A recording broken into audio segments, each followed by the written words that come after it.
Em nome do Pai, e do Filho e do Espírito Santo. Amém. Inspirai, ó Senhor, as nossas ações, ajudai-nos a realizá-las, para que em vós comece e para vós termine tudo aquilo que fizermos por Cristo, Senhor nosso. Amém. Santa Maria, Mãe de Deus, rogai por nós. Em nome do Pai, e do Filho e do Espírito Santo. Amém. Muito bem, uma alegria estarmos juntos nessa transmissão ao vivo, no dia 2 de agosto de 2021. Nós estamos aí há 2 dias de celebrar a memória de São João Maria Vianney, padroeiro dos párocos, uma inspiração para todos nós sacerdotes, e iniciando o mês vocacional. Aqui no Brasil, o mês de agosto é dedicado às vocações. Então, por causa dessa proximidade do dia do pároco de São João Maria Vianney, dia 4 de agosto, nós então aqui no Brasil dedicamos o domingo, primeiro domingo de agosto, ontem, aos sacerdotes, né?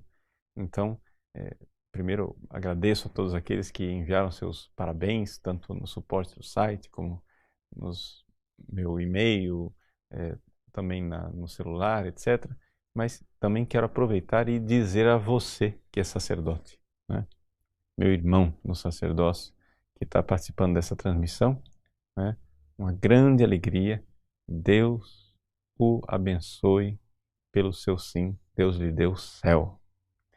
E exatamente sobre a vida de oração do sacerdote é que nós gostaríamos de falar hoje. Ah, padre, por que você está fazendo isso? O senhor quer dar recado para os padres? Não, sobretudo, eu gostaria que isso fosse inspiração para quantos rapazes pensam em um dia ser sacerdotes, né?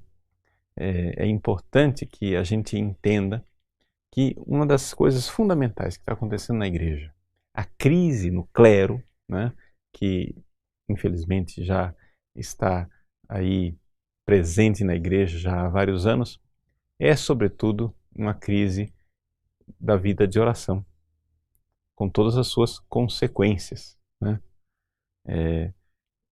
Infelizmente essa coisa de rezar, o padre ser o homem de oração, né, é uma coisa que miseravelmente saiu do imaginário popular.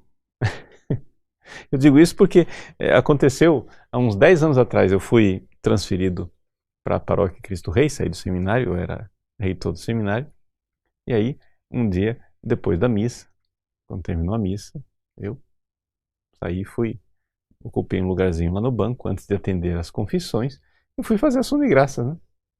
Então lá estava eu, no meu lugar, ajoelhado, fazendo ação de graça depois da missa, coisa talvez evidente, natural, óbvia para a maior parte das pessoas que entendem, né, da vida de oração. Mas aconteceu o seguinte: uma pessoa foi bater uma foto, eu ajoelhado, e escreveu numa dessas redes sociais, colocou a foto e escreveu embaixo: impressionante. Ou seja, impressionante quer dizer o quê? Um padre rezando. Quer dizer, as pessoas perderam a noção de que o padre reza. Saiu do imaginário das pessoas. Enquanto em outros tempos, outros séculos, o padre era evidentemente para as pessoas o homem de oração, agora, de uma forma geral, parece que a imagem que o padre foi adquirindo é de um funcionário, né? Um funcionário público. Está lá para servir o povo vai lá, reclama, o padre fez, o padre deixou de fazer, etc. e tal, mas essa é a realidade do padre que reza. Então, nós precisamos recuperar isso, porque isso é trágico para a vida do sacerdote. Por que é que o padre precisa rezar? Eu poderia dizer de várias maneiras isso, né? Mas eu gostaria de começar falando assim, de forma bem pessoal, né? Por que é que o padre precisa rezar? Por causa da alegria. Por causa da alegria. Porque a oração é o momento do encontro de amor, né? E só de dizer isso, você já entende de que tipo de oração que eu estou falando. Eu não estou falando de uma obrigação. Eu não estou falando de uma pessoa que reza simplesmente dizendo palavras sem prestar atenção no que está falando. Também não estou falando da pessoa que reza prestando atenção no que está falando, mas reza como se aquilo fosse um fardo, um peso, somente um dever. Mas eu estou falando daquilo que é a verdadeira vida de oração, que é a vida do encontro, não é? Nós, diz o venerável Fulton Sheen, arcebispo Fulton Sheen, no seu programa Life is Worth Living, vale a pena viver, né? Foi depois transcrito algumas desses programas no livro. Fulton Sheen dizia assim: nós podemos romper o silêncio de duas maneiras. Você pode romper o silêncio falando com uma outra pessoa, e aí nós somos seres humanos, né? Ou você pode romper o silêncio falando com Deus. Eu ponho nota de rodapé, claro que a gente pode falar com os santos, com os anjos, etc, né? Mas aqui ele está simplificando as coisas. E você pode falar com os homens, ou pode falar com Deus. E aqui estão as duas tábuas da lei. Ou seja, o amor a Deus, o amor ao próximo. Você rompe o silêncio iniciando um diálogo. E o que é o amor? O amor é a realização disso, né? Você começa a dialogar com a pessoa. Você começa a dialogar e se você verdadeiramente dialogar bem, né, entrar em comunhão com aquela pessoa, você vai amar. Você ama e é amado. E é isso que é a oração. A oração é essa realidade. Eu digo isso por quê?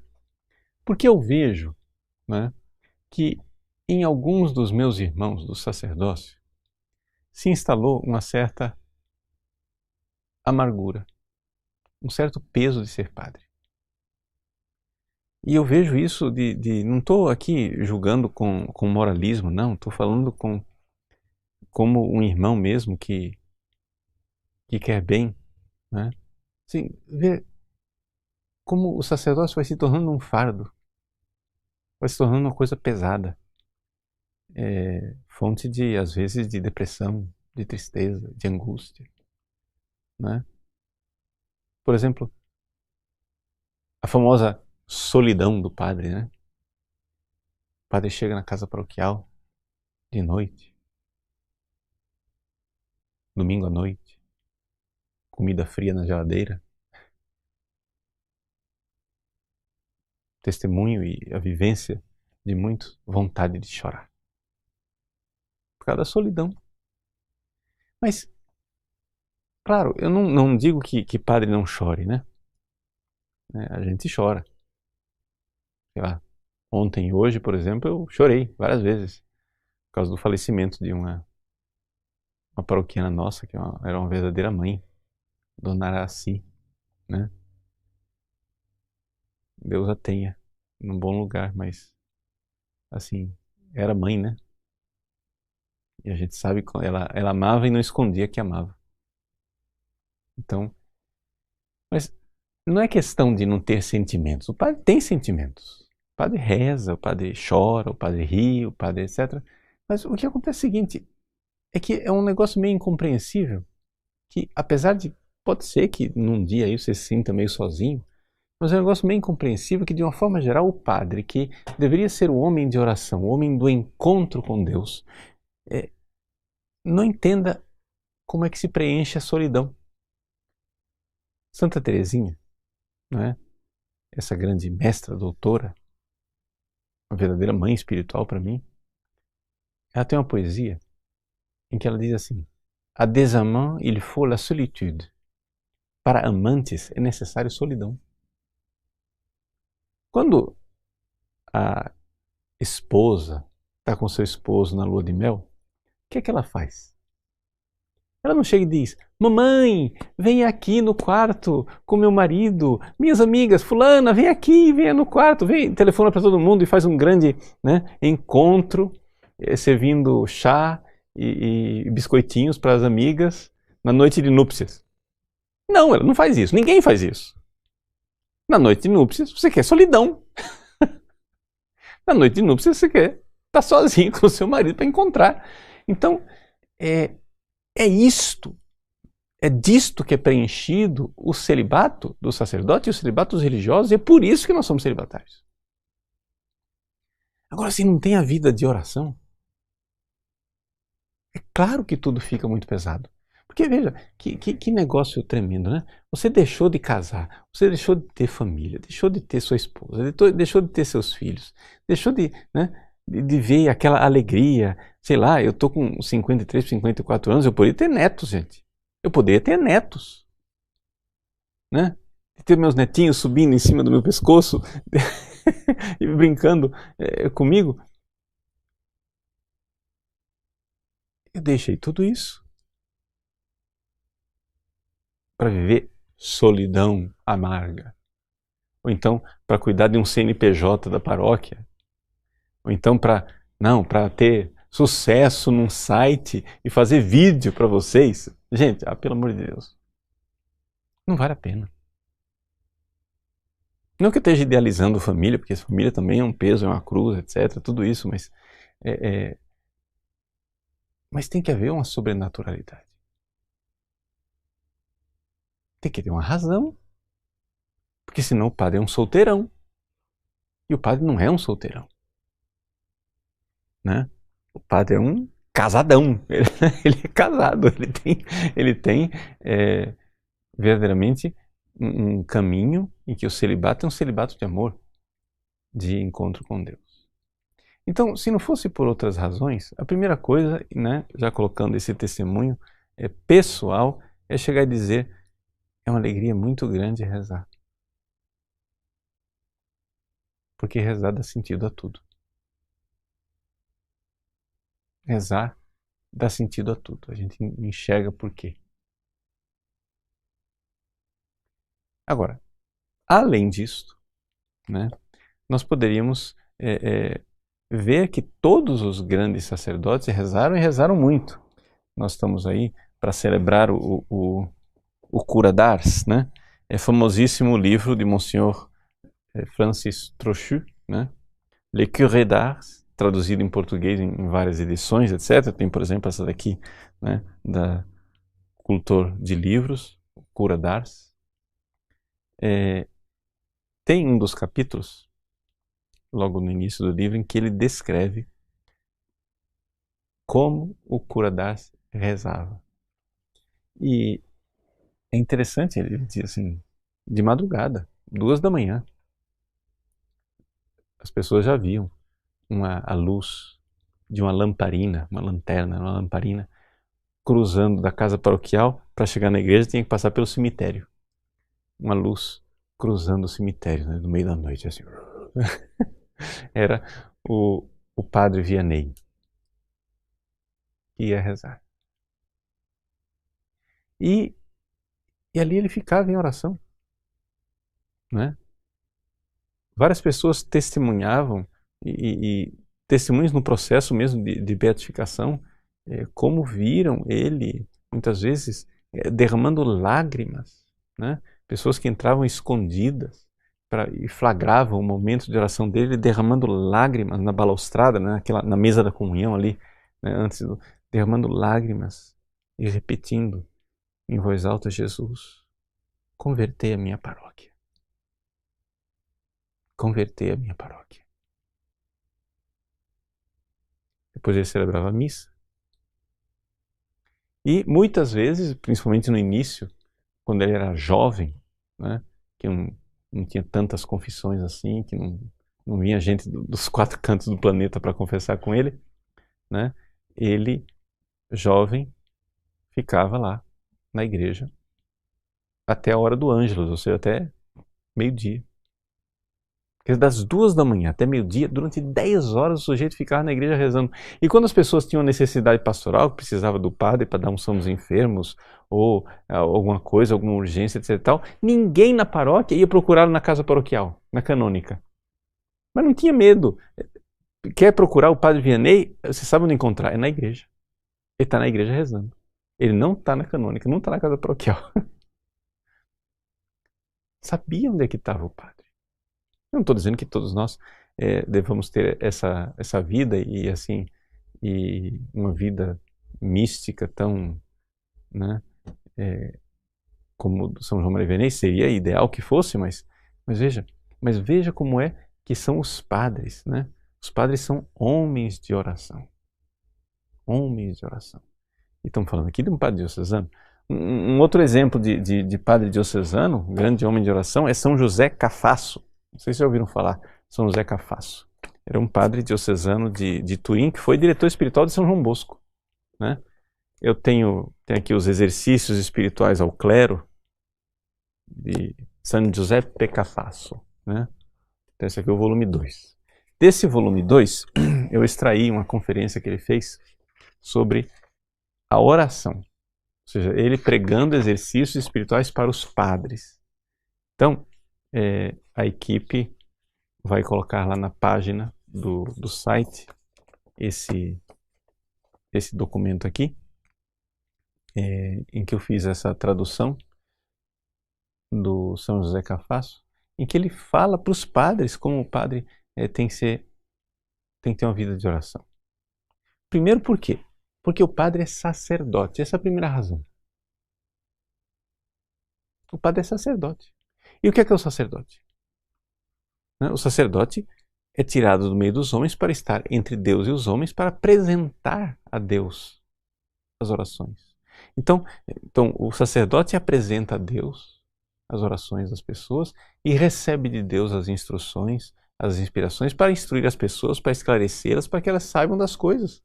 Então, é evidente que só pela própria função sacerdote, né, se supõe que o padre reza. E aí você vê que tragédia é essa teologia modernosa que, não, o padre não é sacerdote, o padre é presbítero. Né? Quer dizer, mas você vê 2000 anos de cristianismo, todos os santos, padres, presbíteros, eram grandes homens de oração. E é isso que o padre faz durante a missa. Ele apresenta a Deus as orações em nome do povo. Não é? E apresenta, ou seja, a primeira parte da missa, o padre se supõe que ele rezou aquelas leituras, que ele rezou sobre aquele evangelho, então por causa disso ele pode falar e explicar na homilia, porque ele ouviu Deus, ele vai e fala, ouviu lá de Deus e fala para o povo. Aí depois, segunda parte da missa, ele pega as orações do povo e apresenta para Deus. É escadinha, né? Desce e sobe.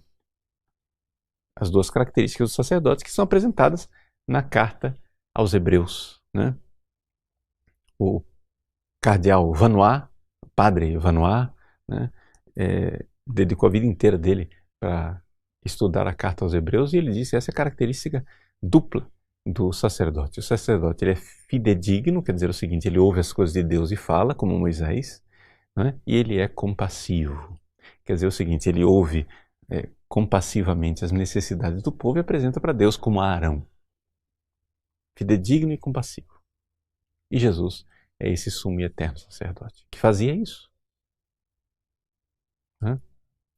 A gente vê claramente que Jesus rezava.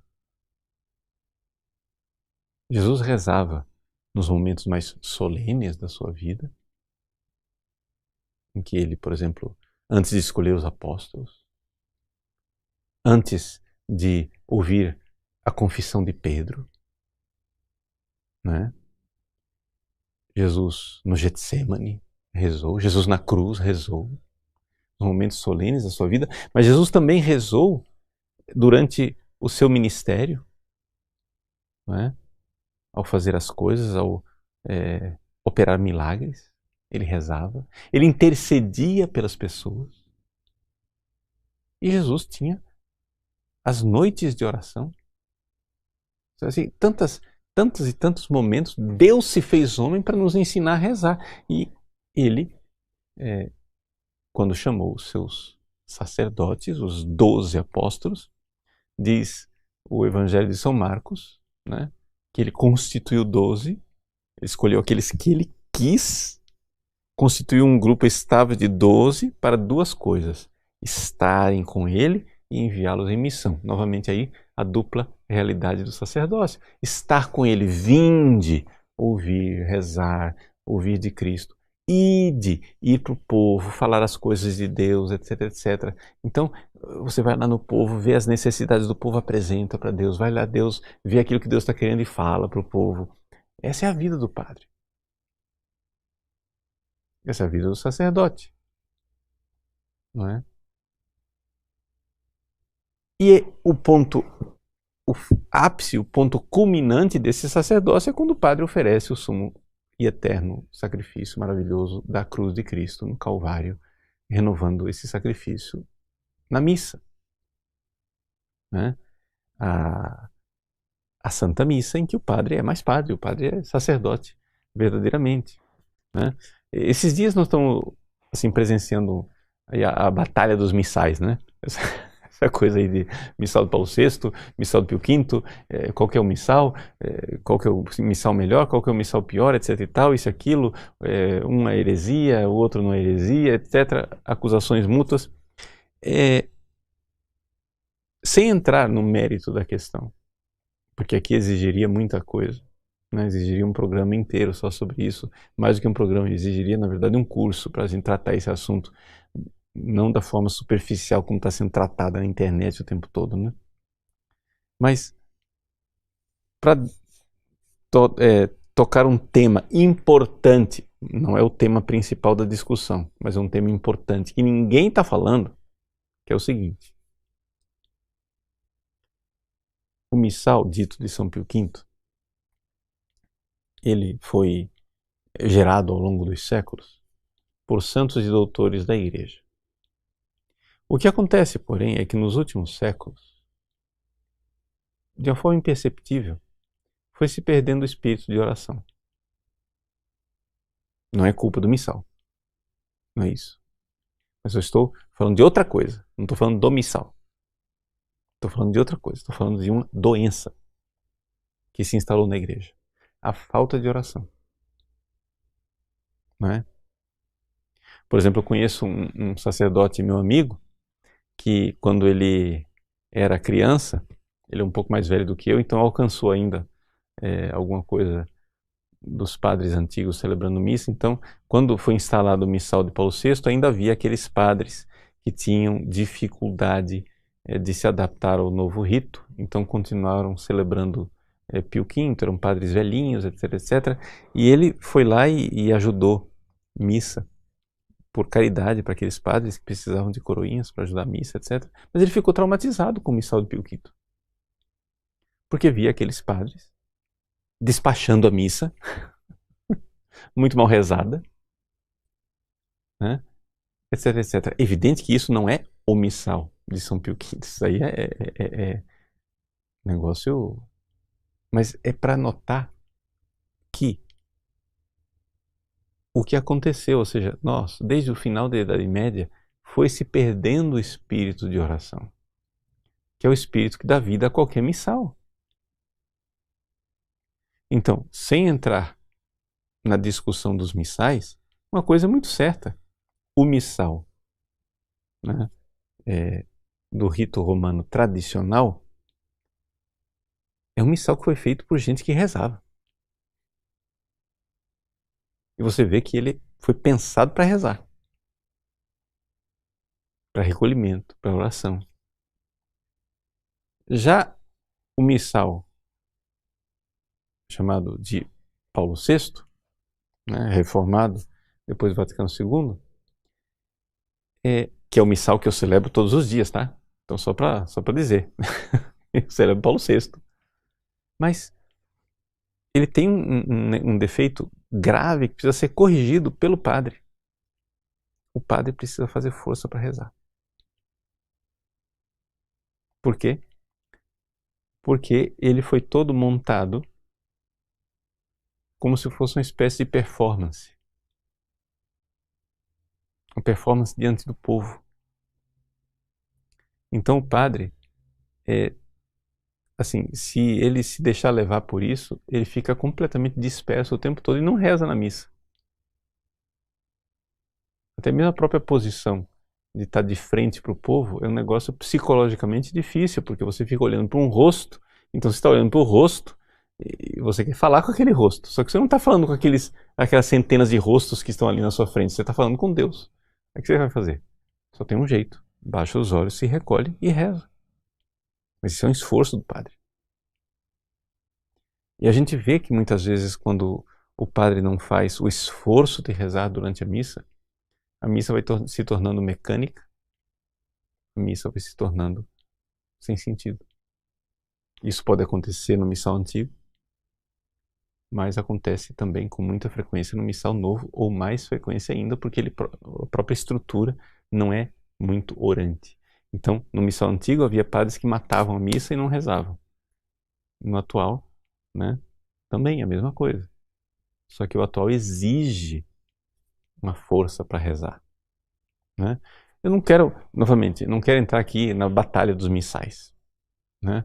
O assunto é sério, o assunto valeria a pena ser explorado num curso com antes e depois as coisas bem argumentadas, bem colocadas, não da forma superficial que as pessoas estão tentando se matar mutuamente na internet, né?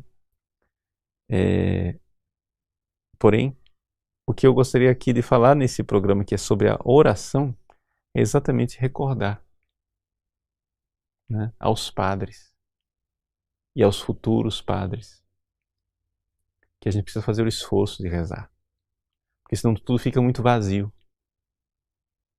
né? E aquilo que é o ponto máximo, o ponto culminante da vida de um sacerdote, seja qual for o rito que você está usando, fica vazio de encontro. A própria missa vai se tornando um fardo, vai se tornando um problema. Então, o São José Cafasso, nessa conferência que eu traduzi, que está aí para aqueles que quiserem aproveitar, ele diz assim, tem 3 tipos de padres, né? Mais ou menos eu já comentei, mas eu quero enfatizar aqui. Ele diz assim, página 6. Tem os que recitam orações, mas não oram.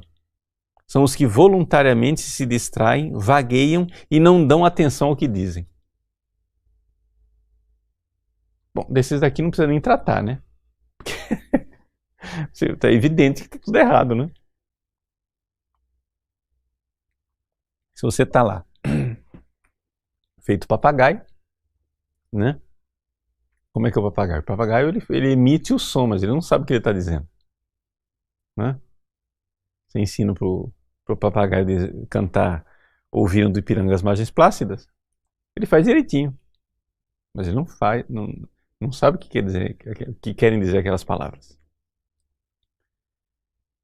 Outros, é o segundo tipo, que rezam porque prestam bastante atenção na oração, mas logo se vê que o fazem com dificuldade e de má vontade. Ou seja, a oração é um peso. O cara está concentrado, ele está até rezando. Então logo possam dizer que cumpriram a pura e estrita obrigação material, não pensam mais na oração. Pronto, né?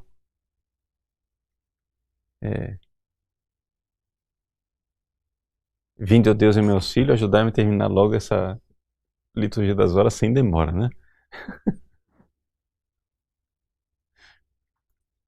Eu quero terminar sem demora. Cumprir a obrigação. Mas digo que também isso não basta para formar um verdadeiro sacerdote. Pois para ser tal, São José Cafasso dizendo, é necessário que ele seja o que todos procuram. E o que é que todos procuram num padre? Um homem de oração. E o que é um homem de oração? Quem será esse homem? Creio que não será tão raro, porque há tantos padres no mundo e não se pode sê-lo verdadeiramente sem ser igualmente um homem de oração. Quer dizer então que esses homens, essas pessoas, serão muitos e fáceis de encontrar? Bom, que sejam. Ele não está querendo entrar no mérito da questão se são muitos ou não, né? Se é assim no século XIX, eu não sei o que é que dizer do século XXI.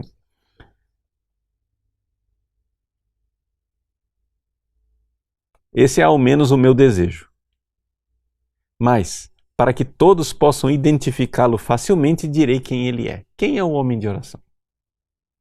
Para ser franco e falar em termos claros, um homem de oração, um homem com vocação, um homem que sabe, que conhece, que ama, que se deu, que se consagrou àquela área, àquela missão, e não apenas no nome, mas que faz da oração a sua contínua e diária ocupação, o seu pensamento dominante nos seus discursos. As suas ações estão todas direcionadas para este fim, para esta meta. Aí você vai dizer, mas que exagero. Agora quer que o padre só fale de oração o dia inteiro, só reza o dia inteiro. Bom, aí ele dá um tapa na cara da gente, dizendo o seguinte, você veja as outras profissões. Quando o cara é soldado, ele fala de coisas do exército o tempo todo. Quando ele é comerciante, ele fala de coisas, de como é que estão os negócios, como é que está o comércio, como é que está a bolsa de valores, o dólar, não sei o que, etc. Quando ele é um homem de letras, ele fala daquilo que ele leu, das coisas que ele conhece. Quer dizer, quando as outras profissões, estão falando de profissão, não estão falando nem de vocação. Nas outras profissões, as pessoas falam com amor das suas coisas. Então,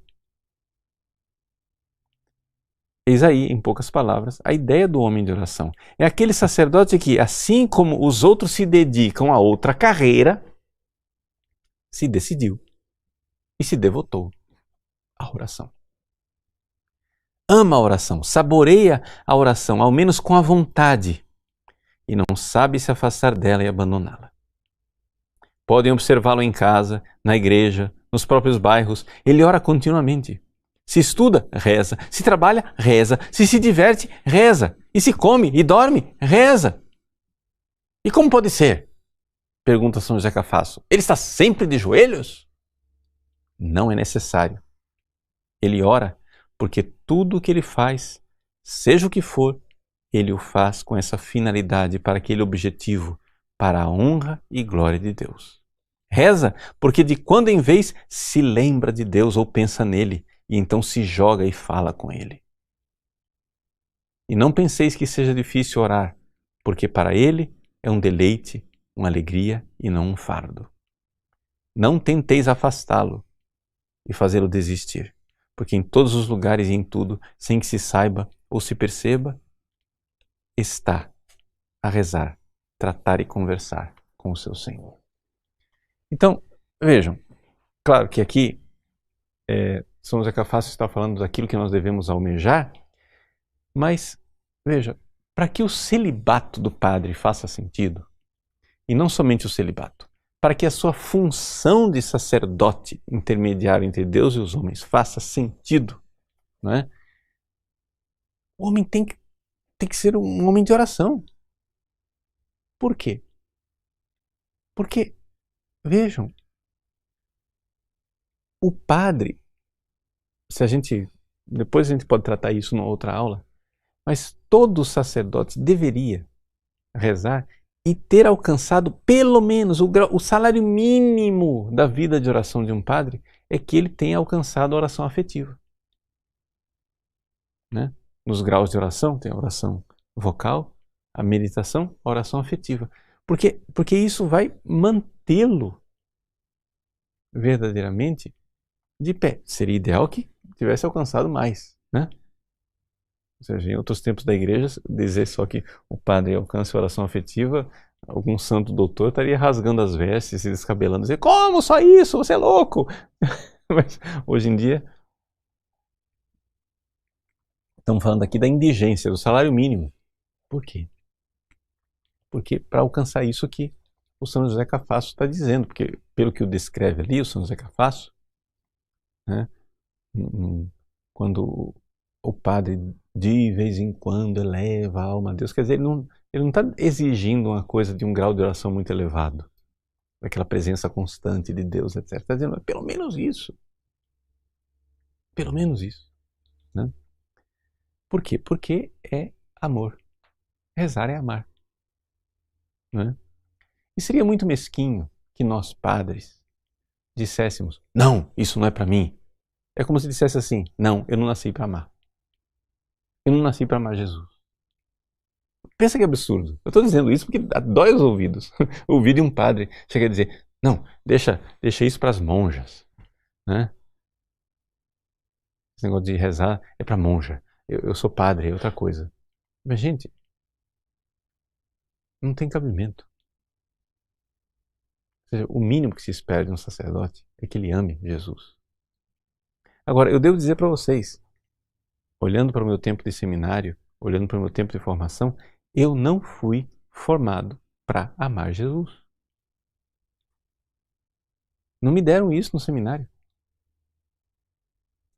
Eu me lembro claramente que eu entrei no seminário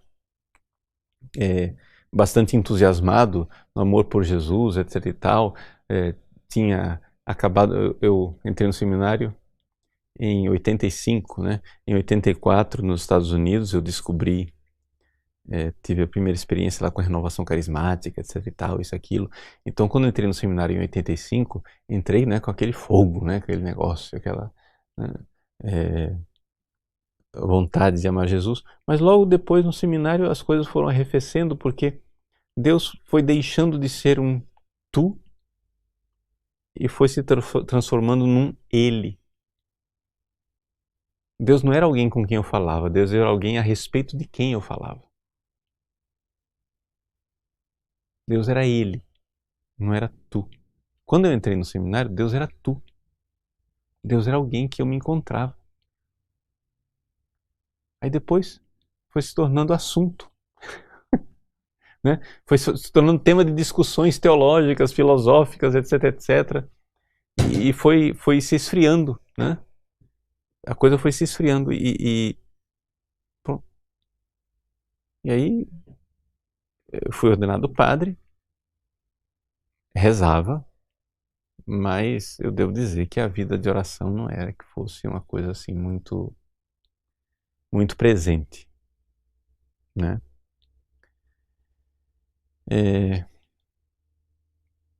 E eu tive que descobrir depois.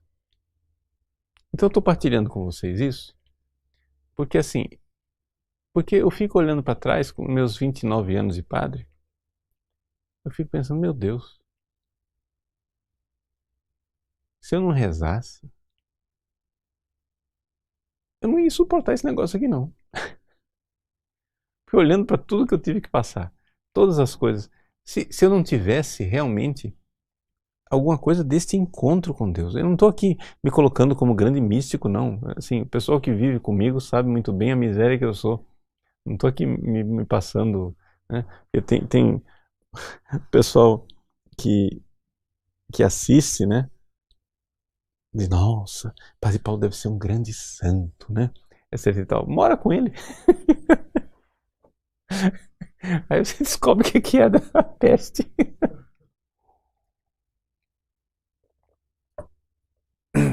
Mas, então o que eu estou dizendo aqui é uma coisa que eu vejo e que eu gostaria de ser mais. Então a primeira pessoa que eu estou falando para quem eu estou falando nesse programa aqui é para mim mesmo. Para dizer o que é que eu gostaria de ser. E o que é que eu estou trabalhando para ser. O que é que eu estou me esforçando para ser. É exatamente um pouco para ajudar as pessoas a descobrirem isso, não somente os padres, mas também as pessoas em geral, né? Que nós aqui no nosso site, nós vamos lançar agora no mês de agosto, vamos lançar vou usar a palavra, curso, que vai ser um pouco diferente dos outros cursos que nós estamos acostumados a fazer. Até agora, Nós fizemos cursos em que a gente lançava as aulas, você vai lá, assiste as aulas, pronto, acabou. Agora não. Agora não vai ser curso. Vai ser uma nova fase do nosso site em que, além dos cursos teóricos, nós gostaríamos de fazer coisas práticas e fazer uma espécie de caminho de direção espiritual coletivo, se é que isso é possível. Direção espiritual propriamente dita não é possível, mas pelo menos as linhas gerais da direção espiritual, né? Acompanhar as pessoas e começar passo a passo. Olha, como é que faz? Que é o beabá, né? Aí depois você vai ensinando, tomando a pessoa pela mão. Então, nós vamos lançar módulos, dá um tempo para a pessoa ir fazendo as coisas, enquanto o pessoal vai fazendo, a gente vai se encontrando com os alunos virtualmente, etc., para tentar sanar as dúvidas principais. E nesses módulos, a gente ir caminhando espiritualmente. Claro que não vai todo mundo caminhar no mesmo ritmo, claro que eu não vou estar respondendo todas as perguntas, todas as dúvidas e todos os problemas, mas, de uma forma geral, pelo menos dar uma noção mais prática e concreta para a maioria. E com isso, verdadeiramente alcançarmos um caminho mais sólido, mais concreto para a vida de santidade, né? Então, digamos assim, esse lançamento da direção espiritual, que é ser uma espécie de oficina, no sentido prático, de santidade, né? Ou seja, a gente já estudou a teoria, digamos assim, a engenharia da santidade, né? Como é que funciona a engenharia. Só que agora a gente precisa arregaçar as mangas e se sujar de graxa, apertar parafuso, fazer alguma coisa, tá? Para que o negócio funcione realmente e seja transformação de vida. Então, estamos preparando aí, né, esses módulos de direção espiritual para ajudar você, para ajudar todos em geral, mas serve também para aqueles sacerdotes e aqueles seminaristas, né, que queiram não somente eles trilharem o caminho, mas até mesmo também ensinar a rezar. Porque isso é outra coisa que São José Cafasso nos diz. Por que é que o padre precisa rezar, ser um homem de oração? 3 coisas, né? Eu já disse 2. Primeiro, porque a própria essência do sacerdócio é ser esse intermediário entre Deus e os homens, então precisa rezar. Segunda coisa, porque ele precisa verdadeiramente ser mestre de oração, que é isso que nós estamos falando aqui. Então você precisa não somente rezar, mas saber ensinar a rezar, né? E o terceiro ponto, né, é por causa da eficácia e da força que tem a oração de um sacerdote. Porque o sacerdote, ele reza, mas ele reza com uma autoridade sacerdotal diferente quando ele apresenta as orações a Deus. Então, um pouco essas foram as minhas reflexões. Eu peço desculpas aí se não, assim, pareceu um programa talvez para alguns pretensioso, etc, etc. Mas foi simplesmente uma partilha do coração, né? Nesses dias agora em que nós nos preparamos para São João Maria Vianney, né, esse grande amigo de Deus, esse grande sacerdote diocesano, clero secular, que foi verdadeiramente um homem de Deus, um homem de oração e salvou muitas almas. Então, novamente aos sacerdotes, parabéns, você que é fiel, leigo, leiga, né? Rezemos muito pelos nossos sacerdotes, né? Nós temos que alcançar com a oração aqueles sacerdotes conforme o Sagrado Coração de Jesus. O próprio São João Maria Vianney recordava, né, que o sacerdote é um dom do coração de Jesus. Então, que Deus abençoe você, né? E vamos lá. Vamos viver uma vida de oração, compreender essa necessidade e alegria de amar Jesus. Deus abençoe. Em nome do Pai, e do Filho, e do Espírito Santo. Amém.